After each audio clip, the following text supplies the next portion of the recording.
Since we all complain about how trash school is a lot, let's just finally put school in a positive light and just highlight the undeniably creative things about school. From the usual cycle of just doing schoolwork on homework, there's one day that we all look forward to, which is sports day or field day. If you hated sports day, then I'm sorry, but you're not alright in the head. The feeling of everyone in the school coming together to set off to the big fields and enjoy music, munch on those good ass sports day food, see them cheerleaders, feel the energy of the hyped ass audience, and watch and participate in a whole lot of competitive games just hit different, bruh. Sports day was like an Olympics day or something. And if we were talking about races, we competed in games like the infamous egg and spoon race. The egg and spoon race can be toxic AF, as the things that contestants did just to make other contestants drop the egg was just insane. They will try to get in your head and play with your emotions just for you to drop the egg, like insulting you or like try to belittle you until you just throw in the towel and just drop that. And I can't really blame them. Like, by all means necessary, you have to win.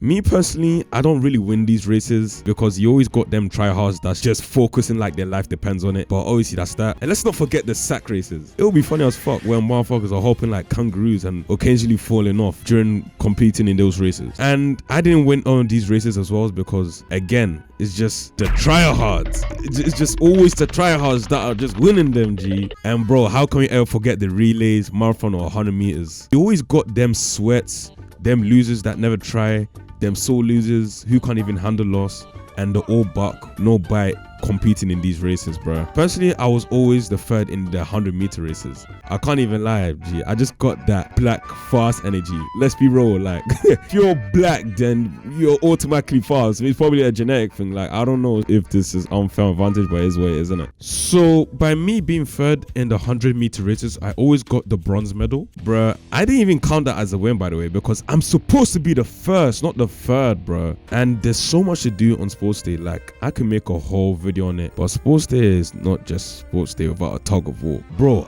I'll be putting everything on the line just to help my team win a tug of war. That shit was like life or death on some anime timing shit, bro. We had to win at all costs or we all get embarrassed. It was fun AF, I can't even lie to you. Sports day was just a vibe, 100%. Up next is playing Kahoot. Kahoot definitely make any class 100 times better in my opinion. When a teacher announced to the class that we're all playing Kahoot, it legitimately aroused me like you don't even understand. It will always be better when the class had loads of students and everyone participated. But oh my days, I think the username mechanic in Kahoot was kind of a bad idea, and you and I definitely know why. As soon as the teacher puts in the code on the projector screen, the things I will see on that screen will make me want to put holy water in my eyes just to unsee what I just saw. Motherfuckers will be having the most disgraceful, weird, and the most ridiculous usernames to ever exist in human mankind. Like, what's the point in doing this? Do you actually think you're funny? You're going to cancel the whole Kahoot game for all of us. Just be a normal human being and put your government name in it. Like, god damn, it was so unfunny for real. And sometimes the teachers will just have enough and let the students cook with them stupid ass usernames. And while playing Kahoot, you always got them hackers spamming shit on the screen, the cheaters that look at other people's computer screens as a template to answer their own questions, the smart kid that's always on top of the scoreboard,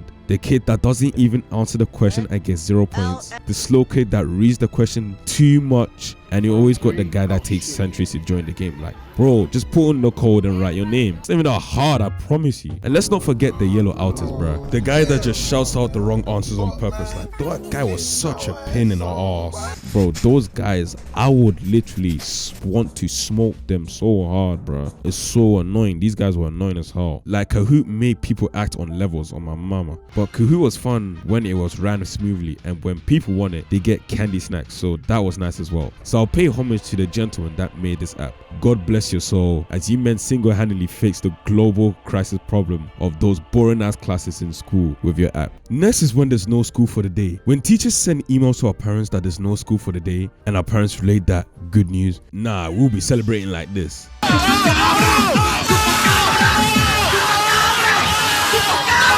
It will be sweet chin music to our ears. It could be a Monday and your big brother is waking you up for school, so you wake up at the wrong side of the bed and you feel tired and moody. But when your parents tell you that school got cancelled, your mood changes in an instant. That news will make your day. You'll be so happy. It was such great news. But the students that cry because school got cancelled must not function well. Like, what kind of nerd are you to be crying because school got cancelled, bruh? Like, what's wrong with you? You're such a neat, bruh. And school normally would get cancelled because of teachers training, a snow day, or a major event that happened in the school, and all sorts of other stuff. And when there's heavy snow for like a week, in my school would only cancel for only just one day and then resume the next day like normal, even though it's gonna snow like how it snowed when school got cancelled. It will snow for the rest of the whole week. Like, why would you do this? Just cancel school for the whole week because it's going to snow like how it snowed when school was cancelled, bro. Like, come on, man. It made zero sense. And school getting cancelled was probably just another day for the motherfuckers that kept skipping school. Like, they were the real menaces. I mean, I ain't gonna lie to you. It was just child's play for them. And you can't go wrong with break time and lunchtime. You guys call it recess and lunch in the Americas, don't ya? Just leaving class after the second and the fourth period was just very satisfying.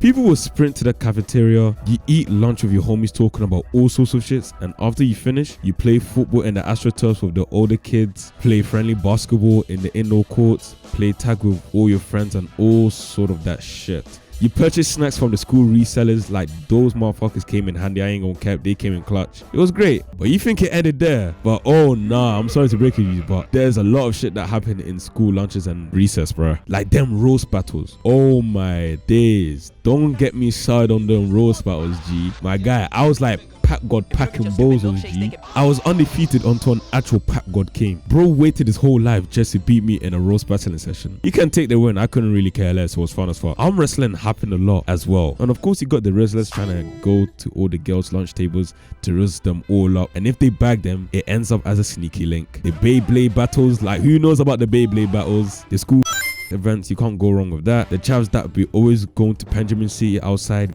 all the time, the girls making cringy TikToks, and a whole lot of other shenanigans. But all in all, recess and school lunches were cold as hell. It was underrated, for real, for real. And last but not least, it was the best when teachers were allowed us to watch movies in the class. These classes will normally be English or languages. Them teachers that will let us watch their movies once in a while were the most W teachers. That's on everything I love. They were such W's. But sometimes it was the worst when teachers would allow us to watch the movies and then ruin our experience by pausing the movie so much to explain this shit for long periods of time. Like, I get it, we're in a lesson, not a cinema, but stop pausing it every single second. We're not even watching if you keep doing that. And the teachers will always pause it when it comes to the most interesting part of the movie. And it just ruins the viewer experience. Like, god damn. Like, miss, just leave the remote and let us watch the movie, bruh. Any of y'all that have watched movies in class have at least experienced this annoyance. But the go-to teachers that just let the movies cook, then that lesson will probably be the best lesson of the whole entire school day. And